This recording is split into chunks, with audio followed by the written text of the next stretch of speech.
Chainsaw Massacre. Took it home. Broad daylight, summer, home alone.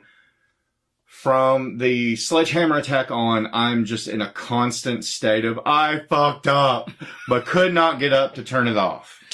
Could not physically get up from the couch to go to the VCR to hit stop because the batteries had died in my remote that week and I hadn't gone and got batteries. I couldn't do it. From the leg shake fucking thing, that fucked me up, I think, more, except there's one other scene in the movie, which we'll probably get to in the victims, that is the scariest kill of all time for me. Well, I'm sorry. So is that a sex thing? It can be. We don't have time to go into the ins and outs of your sexual proclivity. That's what Google is for. So type in vertical integration. You'll vertical integration rule 34. There you go. That should get you where you're going. But vertical integration technically is illegal, but the studio system was able to get around it. Basically, it's a law saying that a studio can't own movie theaters. Oh, okay, yeah, so I know what you're talking about. That way, it gives the marketplace an even field. Like a movie theater will show things by Paramount, by Columbia, so on and so forth.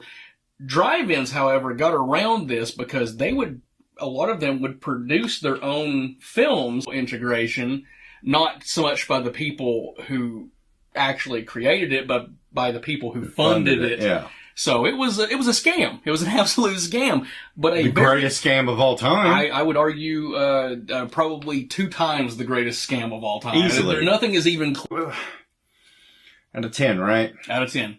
6.4. 7.4. Wow, see, that's the thing, because it's been reevaluated, and they realize, a lot of people realize the masterpiece that it is. Fuck you, Scott, for not, but we'll get to you, Scott. We'll get to you. But yeah, okay, so that's good. I like it, but and if anything, I think it deserves to be higher. 9.8. I'd put. There's no titties. Okay. You got to deduct half star. Audience score 82%. So there's not a huge. Scott's on their review blasting it with a bunch of different review. Accounts. With his dark web friends. Yeah. This isn't anything like Pokemon. I think that's fair for general audiences. Yeah. However, it goes hard. The critic meter, I think this should be higher. That's just my personal opinion. There's a lot of little pansies. I agree with you, but I understand why, because there's a lot of little, this isn't, the sweet hereafter, or, the importance of being earnest. And critics like that are going to hate anything that attaches itself to a base emotion. Well, they want to feel high art and better than everybody. First of all, of all the earnest movies, The Importance of Being Earnest is my least favorite. Yeah, duh. So, I don't care how much critics love it. Not one pratfall, the whole fucking thing. There's no Auntie Nelda. There's no Snake Man. Come on, bullshit. Fucking bullshit. All right, Metacritic has it at a 78%. Now, Metacritic generally we hail as being the worst aggregate, but they're not. There's so much hipsters that they want to be hipster with this too. They're not entirely off base. Still lower than it should be. Shudder. What do you think? 5 skulls. 4.7 out of 5. 4.7. There's some It's fucking Scott. It's fucking Scott on there. Scott review bombing everything. Google users, which we generally hail as being the most accurate. Oh, I'm scared. All right, what do you think? Out of 100? I want to say 98. 87. You let me down, Google. You hurt me. You hurt me deep. This movie means a lot. This one will cut the deepest if it is not in the direction you want it to be, but the only review that means anything is the Rant Army review. We put it up in the Facebook group. 2 options. Texas Chainsaw Massacre good. Texas Chainsaw Massacre bad. What do you think the Rant Army decided on this? Because there's always a dick that doesn't like it. And we know his name's Scott, but there's probably another dick that agrees. 92. So I can tell you unequivocally that Scott did not even vote in this. Okay, good.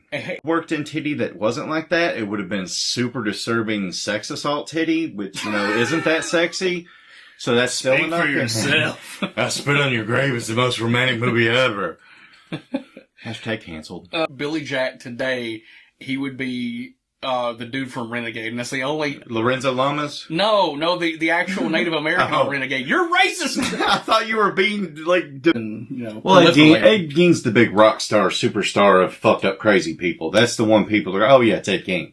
Well, let's talk about Ed Gein. Good arts and crafts guy. Loves his arts and crafts. He was very creative in nipple belts, human skin lampshades. Yep. He was great with a shovel. Man loved to dig. He loved his mother a little too much. A little too much. Couldn't let her go. And I mean, two is too many. we don't. Let's- We're not advocating murder. You know, you get one. One if they really deserve it, or if they don't put their shopping buggy back at the grocery store. Well, That's a freebie. Well, that's incentivized at certain places. You put a quarter in, they give you your quarter back, and the Gestapo whips you if you don't take it back. Put your cup back! See, we could bring it back for a good. We're taking back the gift. No, we're not. Well, No. No. Hey, I do not condone the. what are the words on that page?